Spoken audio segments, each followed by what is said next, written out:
I'm going to take a short break from speaking about DNA in the Zodiac case to speak about one of my favorite topics. It's a topic that I can't wait to talk about, and that topic is the Riverside Police Department.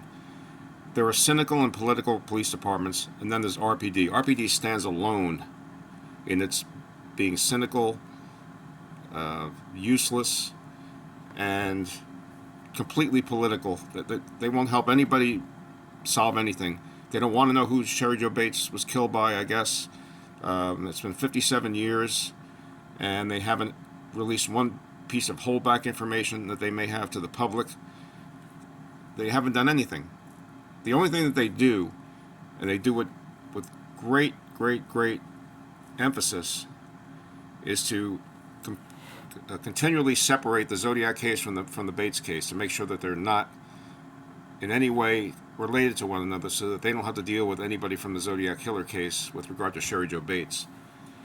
And while I happen to agree with them that Cheri Jo Bates was probably not killed by the Zodiac, even though I believe that he was influenced by her murder, they won't put out any information that would even help anybody solve the Bates case. And I'll give you an example of that very shortly. I'm old enough to remember 2000 or 2001. No, I think it was 2000. I think it was April 2000, when RPD came out with some new information for the public, and that was that Cheri Jo Bates had been stabbed 42 times. Oh my goodness, 42 times. Well, that meant it had to be somebody she knew, obviously, like Bob Barnett. Their pet suspect since 1966 that they can't let go of, and they can't prove was Zodiac, was her murderer. Then, about the same time, one of their detectives, and I forget his name now, I think it was Steve something or other, he put out information to either Tom Voigt or Mike Butterfield saying that there was this incident that happened the night that she was murdered, where Bob Barnett was playing basketball in his yard or something like that, and he received a call, I guess on a 1960 cell phone or something, and the caller said to him, "That bitch is at the library." Well, that sounds like something out of a melodrama from Hollywood. I mean, seriously, the bitch is at the library. So of course, naturally, that means that he went down there and he killed her, and then the story went on that he lost his watch during the struggle, and he went back, maybe with an accomplice, to look for the watch, but he never found it. And that was, of course, discovered the next day, and so the watch has been in evidence, since 1966. But Riverside has so much evidence that they could do something with, but they never tell you that they've done anything with it, and they won't give you any evidence that will help the amateur investigators who are going to be the ones who are going to solve this case, because RPD, I'm sure, is not devoting time and attention to the Bates case at this point. They won't release any information. After 57 years, they won't go to the public and say, "Hey, we need your help. Here's some information that was held back, or information that was derived from the evidence," such as the 3 Bates had to die letters. Did they ever do impress writing analysis of these letters? Did they look for impress writing on these letters? If so, what did they find? Did they find anything that may be useful? I remember my friend Edward Versluis from the Netherlands, because these letters were written on loose leaf paper that came from a binder, thought it was possible that it could have been Cheri Jo Bates' loose leaf binder that the person stole from her car after she was murdered, and it could have been her handwriting impressed into the pages. Was that the case? Was there anything found? Was there any evidence that came out of those Bates had to die letters other than what they gave us in 2021, which I'll get into in a minute? The other thing is DNA. The one question we all want to know is, was there DNA on the Bates had to die letters? There was double postage, so there were stamps. There were 3 envelopes. Were they able to recover in the modern day any DNA from these letters? Nobody knows, because they're not telling anybody. They're completely unhelpful, completely political. All they're worried about is making sure that their workload is made easy by the fact that they separate the Bates case from the Zodiac case at all costs. And an example of that would be the 2021 press release that RPD put out. It was agreed by every amateur investigator who read it, I think, that it was one of the worst worded press releases in history. I mean, it basically told you what they wanted you to know without giving you any new information. And let me tell you how they did that. They said that they had concluded that the 3 Bates Had to Die letters had been written by a deranged teenager in 1967 who wanted attention or something like that. And several years ago, he allegedly wrote a letter anonymously to the police, taking credit or taking blame for having written the 3 Bates Had to Die letters, and I guess apologizing and saying that he was going through some difficult times and all this other stuff. So RPD in their press release goes through the trouble of telling you exactly how they were able to track this guy down. They used genetic genealogy, I believe, on the letter that he sent, probably getting it from the flap, because the stamps in those days, everybody made a big to-do about it, would have been pre-glued, so you would have just glued them on, so he probably didn't lick stamps. So probably from the flap of the envelope, they derived DNA, and they went so far, they wanted to find this guy, that they used genetic genealogy, they tracked him down, and then they said that he confessed to writing the 3 Bates Had to Die letters. Well, that's not how you link him to those letters.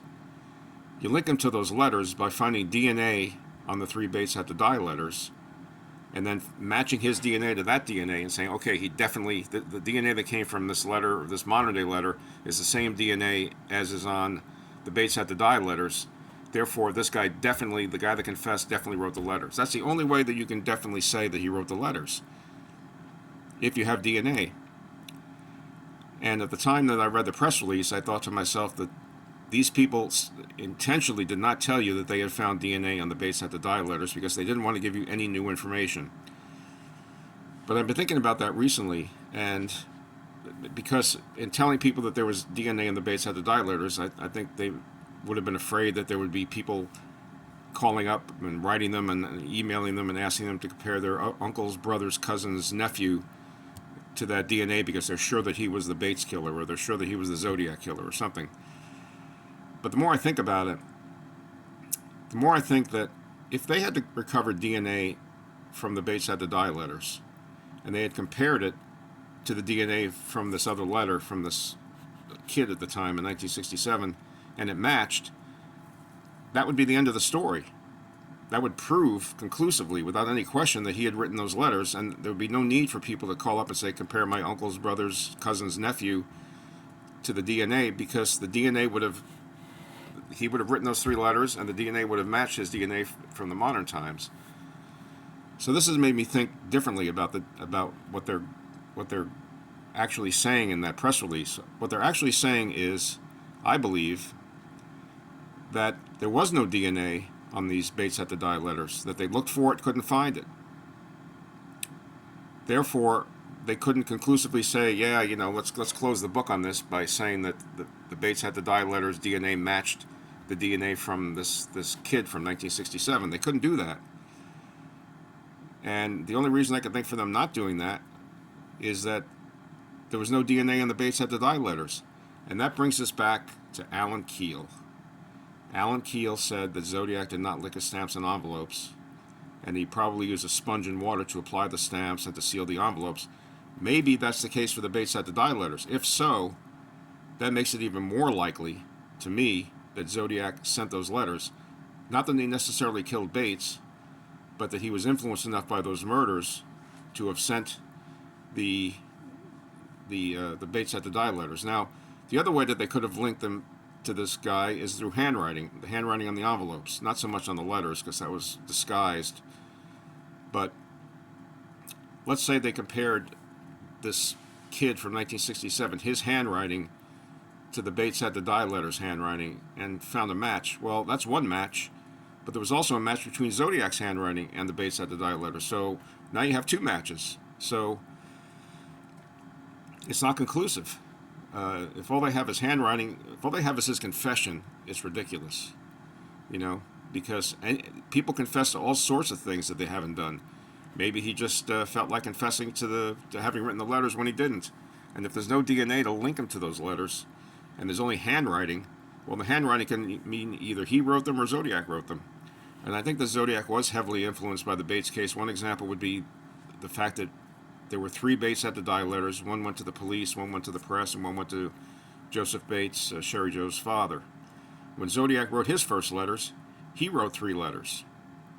And there was double postage on them, or multiple postage on them. One went to the Vallejo Times-Herald, one went to the Chronicle, one went to the Examiner. So that's one example of where I think the Zodiac was influenced, because you have to look at chickens and eggs. Which came first, the chicken or the egg? Well, the thing that came first was the Bates murder. So anything that was in the public domain about the Bates murders could have been copied by Zodiac. And there's all this talk about, Good Times magazine had a 3-part article back at the time that the 3 articles were written, the 3 letters were written by Zodiac. So therefore, Geik has to be Zodiac. Geik doesn't have to be Zodiac because of the 3 letters. There were 3 Bates had to die letters, and that's what Zodiac could have been copying. So there's nothing conclusive that can be said about Geik and the 3 articles, the 3-part article, whatever, in the Good Times magazine, and the Bates had to die letters. That's just people saying, "Oh yeah, this is definitely a link." It's not a link. It's not a link. There were 3 Bates had to die letters, 3 Zodiac letters. I think that that's more likely the link than Good Times magazine. So at any rate, Riverside is just useless when it comes to trying to help anybody solve the Bates case. It's 57 years later, guys. You need help. Release some information. Release some new information. Was there DNA on the Bates had to die letters? Wasn't there DNA in the Bates had to die letters? Was there impressed writing on the Bates had to die letters? Was there a phone call? I'm pretty sure there was. Was there a phone call made to the police or to the police chief that would confirm that the confession letter was written by the killer? They know the answers to all these things. They know whether there was or wasn't DNA on the Bates had to die letters. They know whether there was or wasn't impressed writing. They know whether there was or wasn't a phone call. But they don't release anything that might help the public, because they just want this case to die a slow death, just like San Francisco does, I believe, with DNA in the Zodiac case. They're allowing the Zodiac case to die a slow death as everybody waits and waits and waits and waits for DNA to finally come along and solve the case. People have to wake up. They're not trying to solve these cases. They're trying to put them to sleep. And Riverside is the worst of the bunch, in my opinion, because it's been even longer since Bates was killed than the Zodiac crimes, and you never once hear, as happened in the Golden State Killer case, where they come forward and they release some information and try to get the public to help them. Riverside doesn't want any help because they don't want the case solved. They've given up.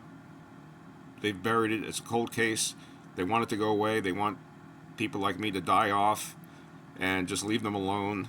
And eventually they're going to get their way unless people start to wise up and somebody puts pressure on them. Now, speaking of putting pressure on RPD, I had a conversation with a reporter from the Riverside Press in, I think it was September of 2022 or something like that. And I sent them all the evidence. The fact that the DNA that was used in 2001 to rule out Bob Barnett came from 3 hairs that were found embedded in a blood clot in Cheri Jo Bates' hand at the morning after she died. Any idiot would conclude that these hairs had to come from her killer, or possibly, from what I understand, the bugaboo in the case for RPD is that possibly she grabbed her own hair somehow during the struggle and pulled it out and had it in her hand. But my understanding is that her hand was blonde and that the hairs in her hand were brown. At any rate, I guess it was conceivable that she could have pulled out her own hair, and that's how she got the hair in her hand. But the thing is that the 90th percentile is that those hairs came from her killer. So they should have been exclusionary evidence. And the other thing is that if RPD wasn't sure if Cheri Jo Bates had pulled the hairs out of her head, all they had to do in the early 2000s was go to her brother Michael. I don't know if Michael's still alive now, but I know he was alive then because I spoke to him in the early 2000s. And if he was born from the same mother as Cheri Jo Bates, then he would have the same mitochondrial DNA. They couldn't go to the father or other members of the family. They had to do a family tree to figure out who to go to. But the easiest way to get mitochondrial DNA that would have matched Cheri Jo Bates was to go to Michael Bates. So they should have ruled out or in years ago that those hairs came from her, and they didn't, or they won't tell you that they did. So they continue to include Bob Barnett as a suspect because they say that they're not sure where the DNA come from. They even went so far, and I remember this, but I don't remember who said it. And I believe that this is not a created memory or some kind of a recovered memory or something, that something actually happened, that they actually went so far as to say that the 3 hairs could have blown out of the head of one of the investigators that was on the scene at the time of the murder. I'm sorry, that's my air fryer going off. There we go. It stopped. This whole notion of hairs blowing out of the head of an investigator on the scene, I thought was laughable. It was ridiculous. I mean, how's the wind going to blow hair out of someone's head and have it land in a blood clot in their hand? But that was the story that I had heard. But then something interesting happened. Bud Kelly, I don't know when it was, like 2012 or something, he was convicted of molesting his daughter and another girl. So it showed that he had criminal tendencies, and he was on the scene that day.